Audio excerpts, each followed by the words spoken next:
We started out Romans 8:28, and we looked at the two qualifiers of this tremendous promise that God works all things together for good. The first one is for those who love God, and we argued that that is treasuring and trusting God above everything else in your life. It's loving and treasuring God, trusting God more than family, more than friends, more than money, more than possessions, more than everything. So this promise is for those who love God. The second one is for those who are the called according to his purpose. We argued that there is a general call that goes out, a call of the gospel, when the gospel is preached and proclaimed to repent and believe. And that gospel or that call is universal, yet in order for that call to be effective, God has to do something. And that thing that he does is changing the heart, reorienting the affection, removing blinders from the eyes so that we see and behold the glory and beauty of Christ in the gospel. And that glory and beauty beheld is so irresistible that we run to him and pursue him and trust him. And so there is a call that believers have that is unique to them. It is an effectual call. It's a call that results in our faith. In Romans 1:7, it says, to those who are loved by God and called to be saints. We're called to be set apart, to be different.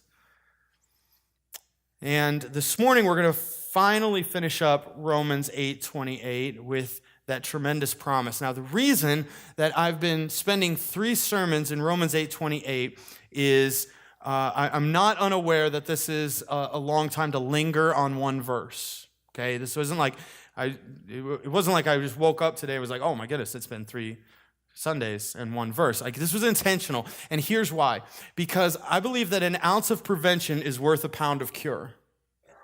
An ounce of prevention is worth a pound of cure. And there are some in this church right now, in this place, who are walking through situations where you're seeing in this text the cure.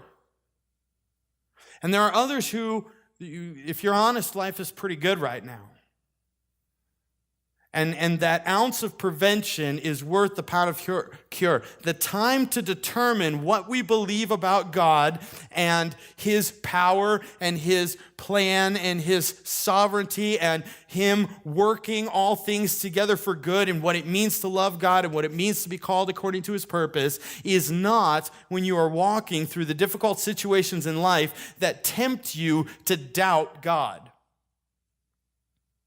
That's when you fall back on what you know and what you believe. And so this, in Romans 8:28 and 29 and 30, and through really the rest of the chapter, is designed by Paul to give you some foundation, a ballast in the boat of your life, so that when the storms come and try to tip the boat of your faith over, there's something that's balancing you out and keeping you from tipping over. That's keeping you from doubting God and his goodness. That's keeping you from doubting whether he's really in control. That's keeping you from doubting whether he actually gives a rip about the situation that you're in right now, or whether he has any interest or involvement in that situation at all. And Romans 8:28 is one of the most popular and glorious verses in all of Romans 8. And it can be treated carelessly. The aim of Romans 8:28 is to give you confidence in your salvation, to give you confidence in your destination. Romans 8:28 is not primarily a promise that everything will work out really good in your life from a situational standpoint or from your perspective. If Romans 8:28 is about providing ease and comfort and wealth and prosperity in your life here and now, it can't be a promise from God, because that's what Satan promises. God is not primarily concerned, that's an important word. God is not primarily concerned with your ease and comfort and material success in this life. He is primarily concerned with seeing you safely to glory.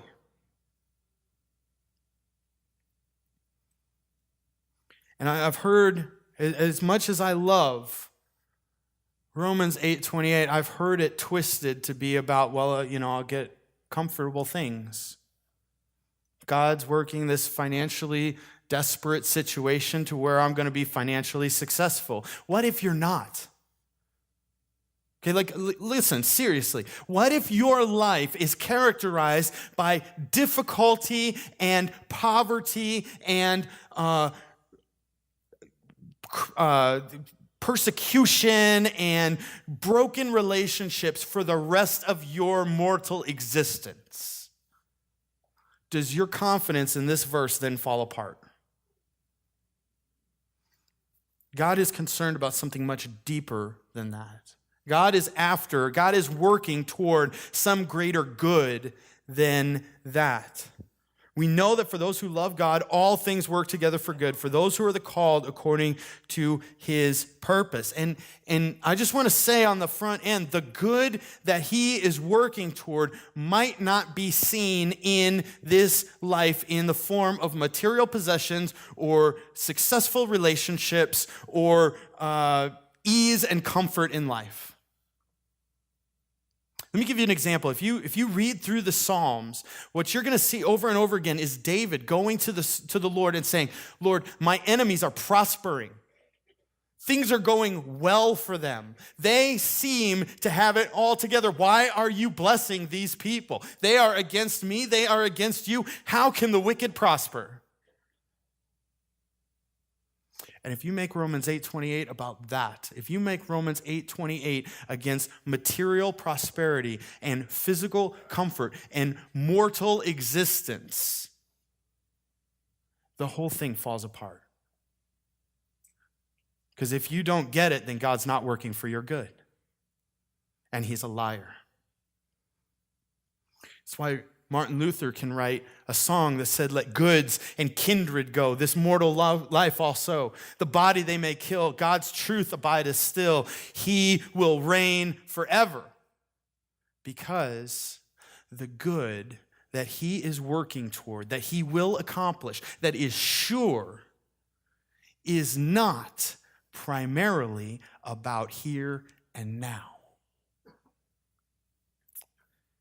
The word that's used for good, there's two words in the original language that are used for good. This is the sense of a moral purity, a moral goodness. We get the name Agatha from it, which means goodness. The moral or ultimate goodness, not a superficial goodness, which the other word conveys. So God is working. God is working together for the good of those who love him and are called according to his purpose. The question is, what's the good? And I don't honestly think we need to go anywhere other than the context of Romans chapter 8 to determine what the good is. Think about where we've been in Romans chapter 8. We're groaning. Even we who have the first fruits of the Spirit groan inwardly as we eagerly await for the adoption of our adoption as sons, the redemption of our bodies. We hope in God. Now, hope that is seen is not hope, for who hopes in what he sees? But if we hope in what we do not see, we wait for it with patience. We are going to be heirs according to the promise. We have a future of glory. And then he comes to Romans 8:28, and we know that for those who love God, all things work together for good.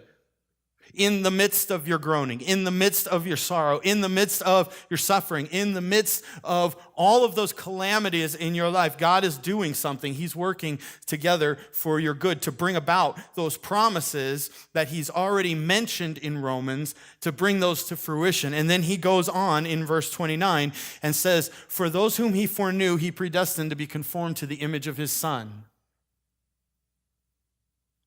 So what's the good? What's the good that God is working toward in those who love God and those who are called according to his purpose? Well, the first thing is that we would be conformed to the image of his Son. This has the idea of transformation. God is working in all of the different situations and all of the different events and all of the different people and all of the different calamities and all of the different successes and all of the different things that are happening in your life to bring about this transformation to where you are conformed to the image of Christ.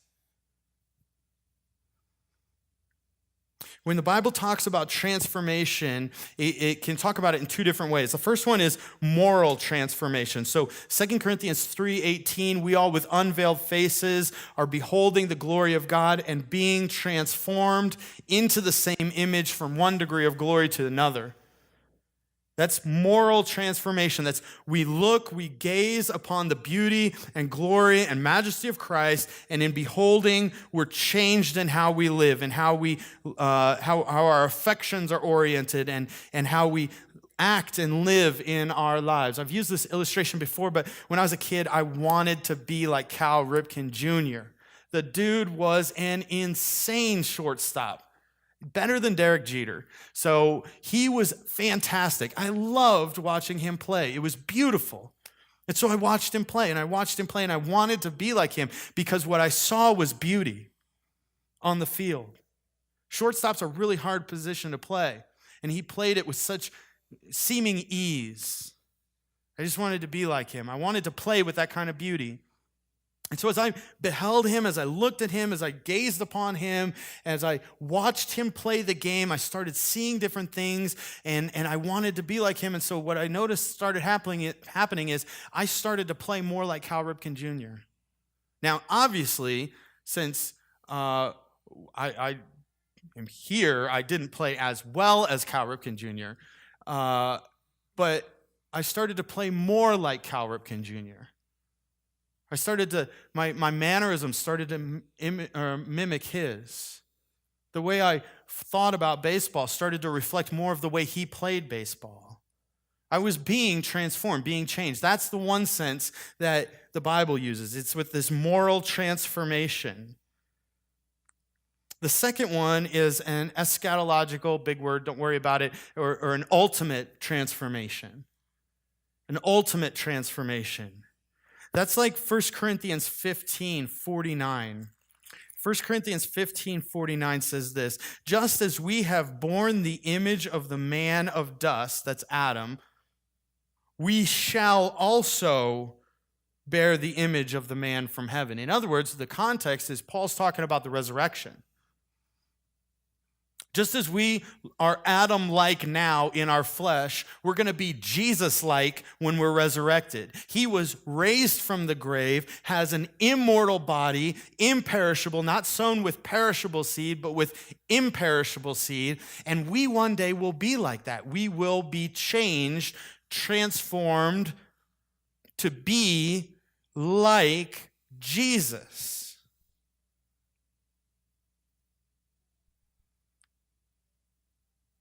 And so it is true that God has predestined us to be conformed to the image of Christ through moral transformation as we behold the beauty of God in this life. But that's not what Paul has in mind in this text. So I want to affirm that, yes, we are being changed to the image of Christ through moral transformation as we behold the beauty of Christ and the gospel and are transformed and changed. That's not what Paul's talking about here. What Paul is talking about here is the ultimate, final, decisive conforming us to the image of Christ, in that we are raised with Jesus Christ to have a body like Jesus Christ that's immortal, imperishable, undefiled. It's the ultimate transformation that comes later. And the reason I say that is because the whole context is talking about later. The whole context is talking about later. Look at Romans 8:23-25. And not only the creation, but we ourselves who have the first fruits of the Spirit groan inwardly as we wait eagerly for our adoption as sons. What is that? The redemption of our bodies. That hasn't happened yet. We wait for it eagerly. We anticipate it. For in this hope we were saved. Now hope that is seen is not hope. For who hopes in what he sees? But if we hope for what we do not see, we wait for it with patience. Or you can look at verse 21. The creation itself will be set free from its bondage to corruption and obtain the freedom of the glory of the children of God. Or look at verse 17 and 18. If we are children, then heirs, heirs of God and fellow heirs with Christ, provided we suffer with him in order that we might be glorified with him. For I consider the sufferings of this present time not worth comparing to the future glory that will be revealed to us. And then if you just continue and look on in verse 30, those whom he foreknew, he predestined to be conformed to the image of his Son. And those who he predestined, he called. Those who he called, he justified. And those who he justified, he glorified. There's a tremendous emphasis on glorification, future redemption, future inheritance. And the reason that we're being conformed, the good that God is working is to conform us to the image of Christ, is so that he might be the firstborn among many brothers. That word firstborn can mean either literally firstborn, like Mary bore her first son, had her firstborn son, or it can mean a state of preeminence. He is the firstborn among all creation, that in all things he might be preeminent, in Colossians chapter 1. I think that's what it means here. He will be supreme and exalted among the brothers. That's part of the good that God is working, to exalt Christ through raising us and conforming us to the image of Christ, so that we look to the one whose image we bear, and we worship the one whose image that we bear. And the fact that we bear his image speaks to his glory. So making us like Christ is actually an act of exalting Christ. It's interesting, in Africa, the part of the culture there is they say that if the child looks like their father, that's a tremendous like honor to bestow upon the dad. I found that out when I was there. I didn't realize that. They said my daughter looked like me, and I kind of like, really? I don't really see it. And one of the guys pulled me aside, and they're like, they're honoring you, they're exalting you. Why is that? Because the bearing of image, reflecting the appearance of the father in the child, is meant to be a commendation of the Father. In the same way, our bearing the image of Christ is exalting Christ, because he is the image of the invisible God. The glory and splendor of God himself is manifest in the face of Jesus Christ. And when we are raised from the dead, we will be like him. And we will not be gods. I'm not saying that. But we will reflect his beauty and his character in such a way that anybody who looks at you will have to look to Christ, because that's where the beauty comes from. So the first good that God is working is to conform us to the image of his Son, to transform us. The second one is in verse 30. Those who he predestined, he called. Those who he called, he justified. And those who he justified, he glorified. Our glorification is part of the good that God is working for us. We already read that in verse 18 and 19. Look at 2 Corinthians 4. Verses 17 and 18. Starting verse 16. So then we do not lose heart. Though our outer self is wasting away, our inner self is being renewed day by day. For this light, momentary affliction is preparing us for the eternal weight of glory beyond all comparison as we look not to the things that are seen, but to the things that are unseen. For the things that are seen are transient, but the things that are unseen are eternal. So some of us feel this more than others. Our outer self is wasting away.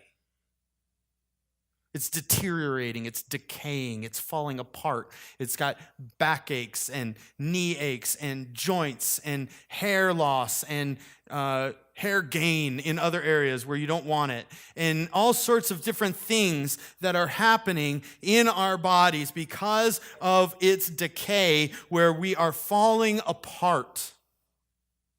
And Paul's saying, if you look to the things that are seen, they're transient. They're here today, gone tomorrow, passing ships in the night. All flesh is like grass. It withers and it fades. Go outside right now and tell me the beauty of the grass. It's brown and ugly and hidden by snow and frozen. If you look to the things that are seen, that's transient. But if you look to the things that are not seen, those are eternal things. And so Paul can say that this transient, light, momentary affliction of my body decaying and falling apart, my suffering that I'm enduring, the broken relationships that I have, the financial ruin that I'm experiencing, all of that is not only light, and not only is it light and momentary, but it's doing something. It's preparing you for the eternal weight of glory. You have to be prepared for glory. And the means by which we are prepared for glory is light, momentary affliction. And so part of God working all things together for good is to give us the light, momentary affliction that prepares us for the eternal weight of glory. And not only that, but to see us through that.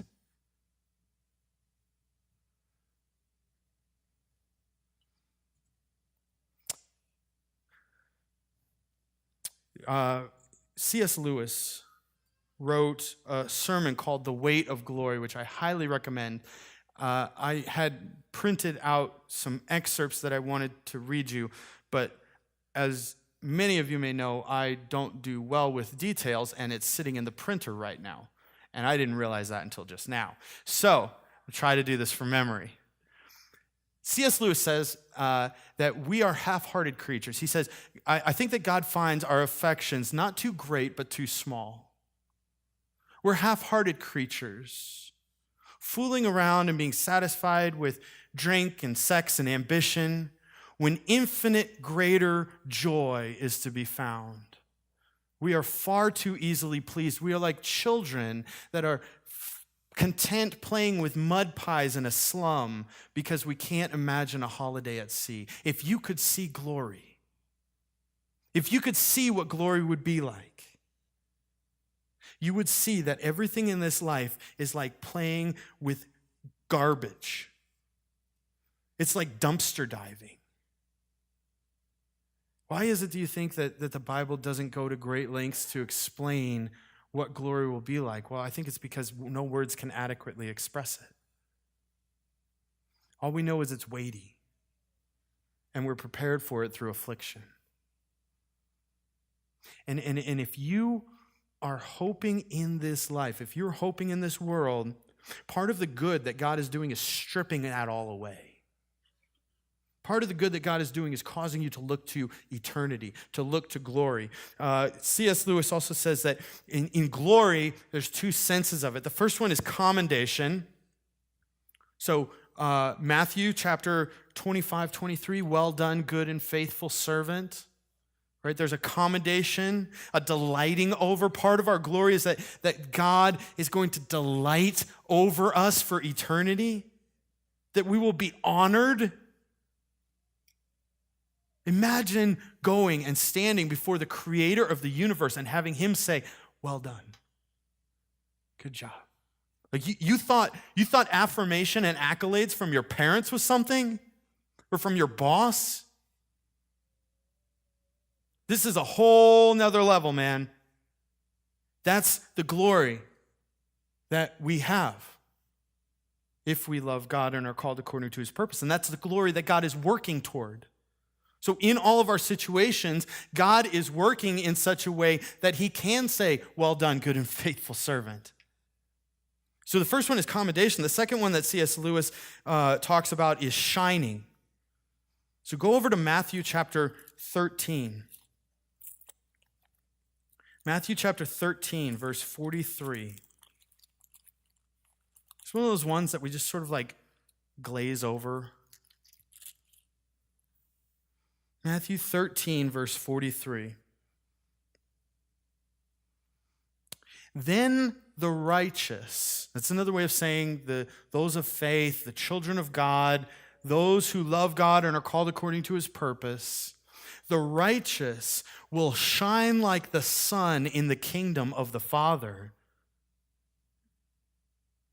If you love God and you're called according to his purpose, part of the glory, the good that God is working toward in your life is that this will be true of you, that you will shine like the sun.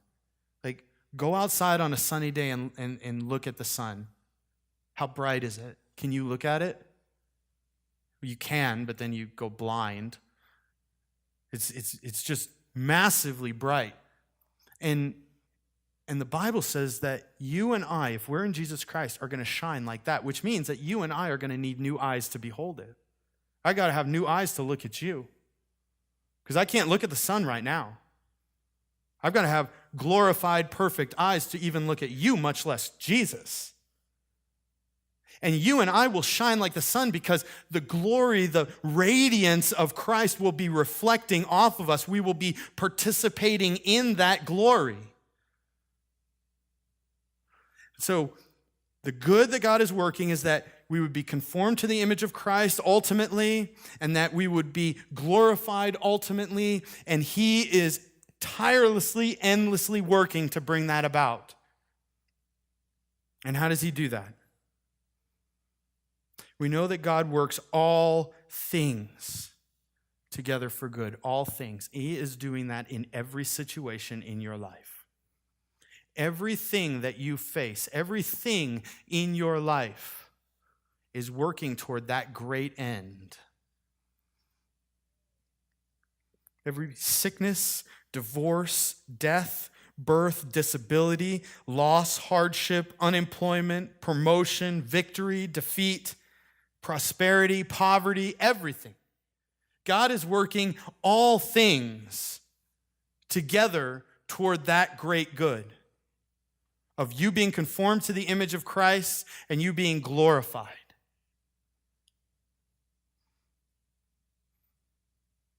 So look at Romans. Let's look at that all things. Romans 11:36.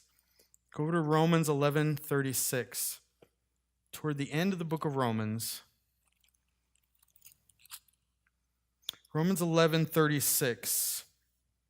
For from him and through him and to him are all things. All things. All things come from him, they are sustained by him, and they are for his glory. Or you can look at Ephesians 1:11-12. Ephesians 1:11-12. In him we have obtained an inheritance, having predestined according to the purpose of him who works all things according to the counsel of his will. So everything, whether good or bad, is being worked by God according to the counsel of his will. Everything, whether good or bad, as we perceive it, is from him and sustained by him and designed to magnify him and exalt his glory. Now, does this change how you view the situations in your life then?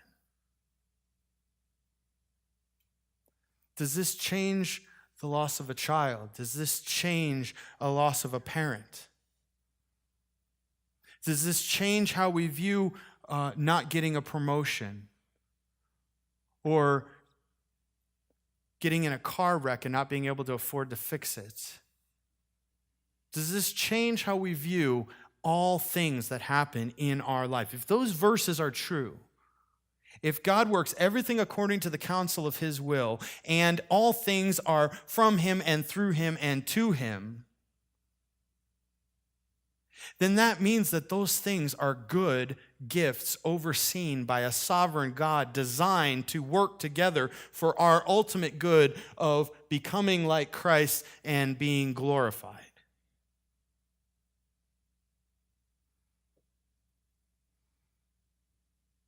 Because Romans 8:28 tells us that his will is for our good.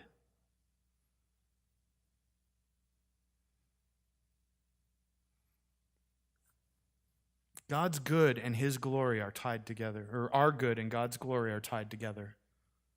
God is glorified in doing good to us so that we are conformed to the image of Christ and come to glory, and God is glorified in those things.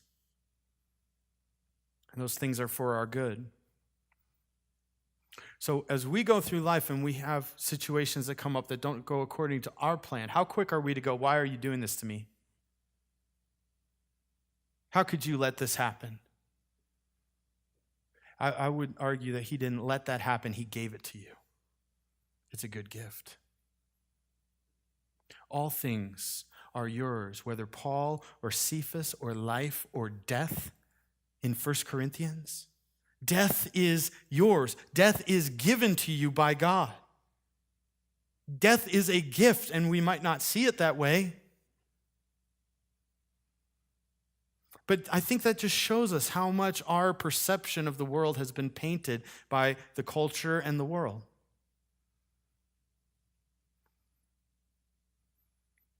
Look at Romans 8:31-34. What then shall we say to these things? If God is for us, who can be against us? He who did not spare his own son, but gave him up for us all, how will he not also with us give us all things? Right? Now, what are those all things? Persecution, nakedness, famine, sword, tribulation, distress, danger. God gives those things.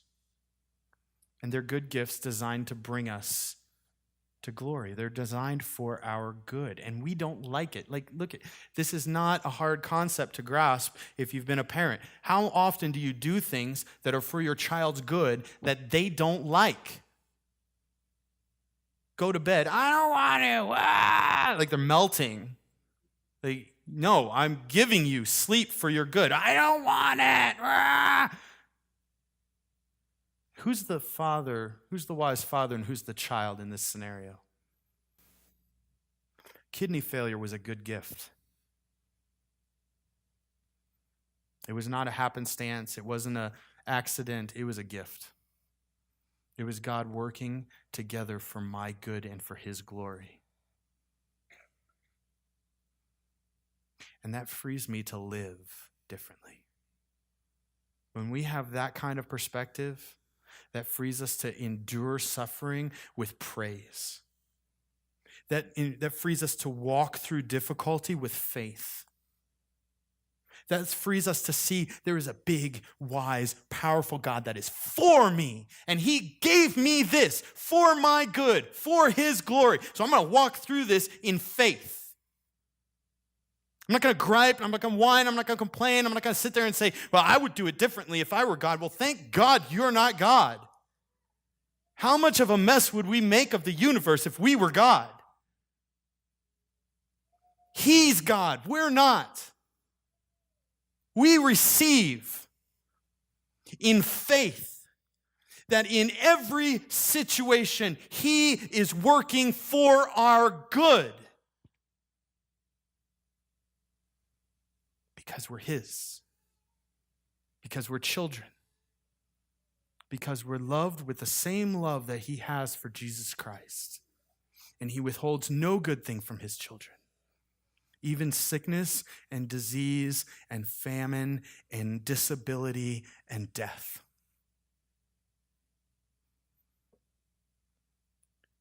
This should give you tremendous confidence and assurance. I've talked, assurance is a hard thing. Well, why would God let me in? All these things that I've done. Okay, yes, right? I've done a lot of messed up stuff. Like if you knew me 10 years before I came here, you never would have let me come here to pastor. I've done a lot of messed up stuff. And let me tell you that those messed up things were means that God redeemed to bring me to him, to safely keep me and to preserve me. He's not unaware of your mess ups. He's not unaware of your sin. He loves you in spite of that. And he's actually working those things around through the Holy Spirit, pleading for us and interceding for us to make that turn out for our good.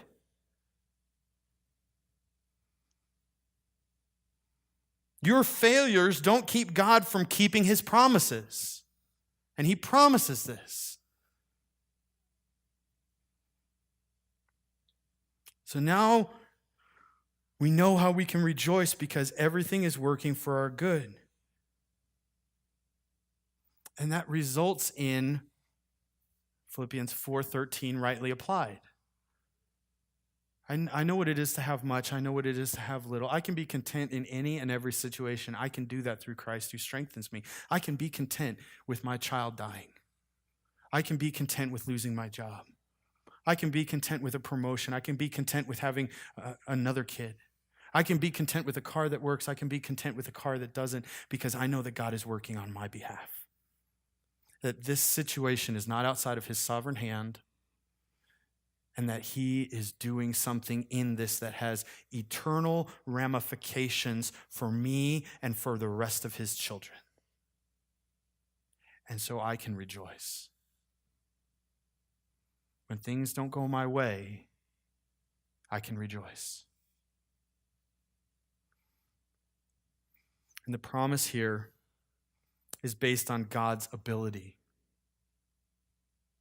We know that for those who love God and those who are called according to his purpose, he works everything together for their good. He does it. This promise is precious because the God who backs the promise is able to fulfill the promise. Like, you promise this to me, I'm not going to believe you. It's not going to change how I live. Like, if you say, I'm going to work everything together for your good. Like, you just come up to me. If I came up to you, you shouldn't change how you live at all. It shouldn't affect your decisions over the next 10 minutes. You should probably just turn around and walk away and scoff it off because it's ridiculous. I can't even control the situations in my own life. How am I going to work this together for good in your life? God, however, when he promises that, that's something differently entirely. Look at Job. Go to the Old Testament and look at Job.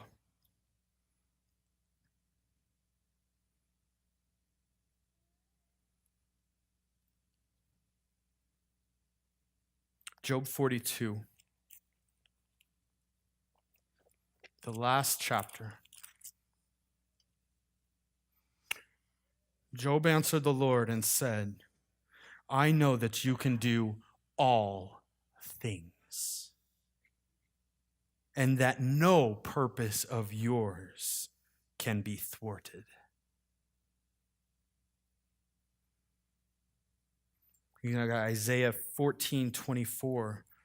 A few pages over to Isaiah chapter 14.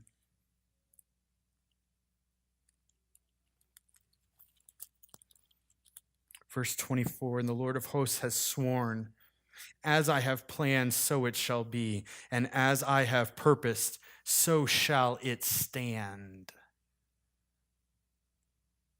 Do you really think that anything can thwart God's purpose? In Isaiah chapter 46, he says, I am he who plans the beginning from the end. the end from the beginning. I am the Lord. It will surely come to pass. When God makes promises, he backs them with divine sovereignty and power. Everything that he has, everything that makes him God, is tied up in his promises. If he breaks this promise to you, if you love God and are called according to his purpose, and he doesn't work everything together for your good, he's not God. That's the basis for confidence. That's the basis for assurance. God will do it. He works all things according to the counsel of his will. And so when it is received by faith, we believe it, and then we're free to live in light of that. Let me just give you a brief example of what it might look to live in light of that. You don't have to go there. I'll just go there real quick. It's Hebrews.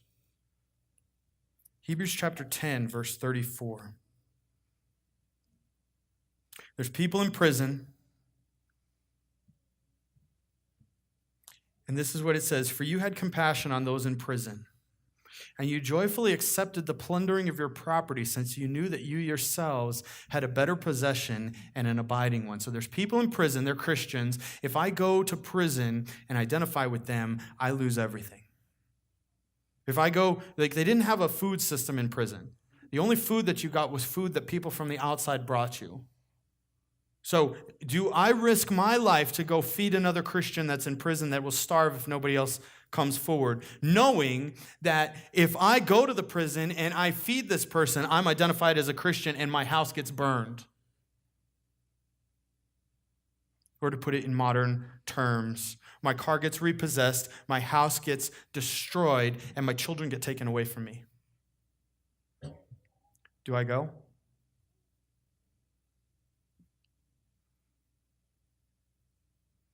You joyfully accepted the plundering of your property?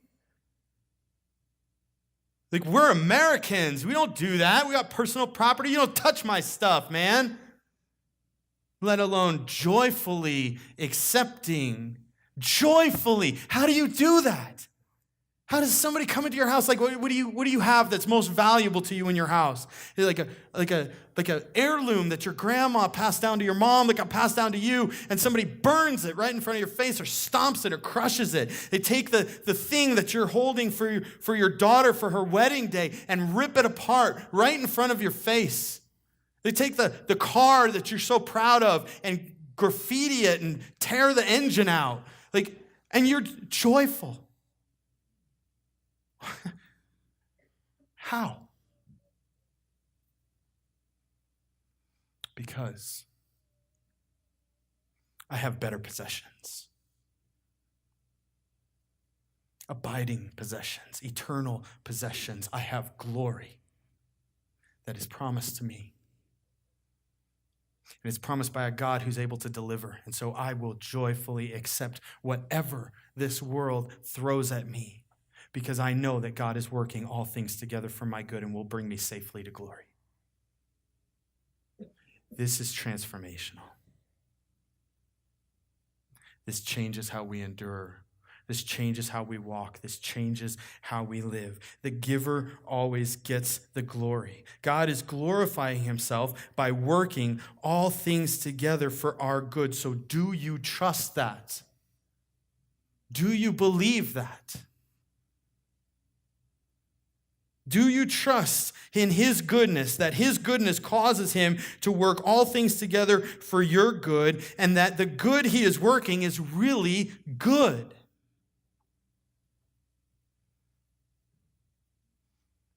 I'd encourage you to go and look at Psalm 84:11. He withholds no good thing from his.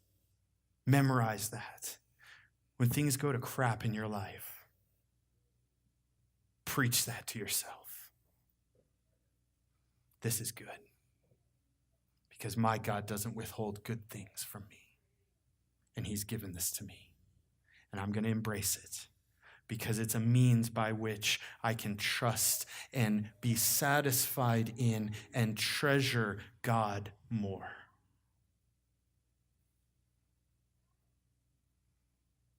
Because he will always hold me fast.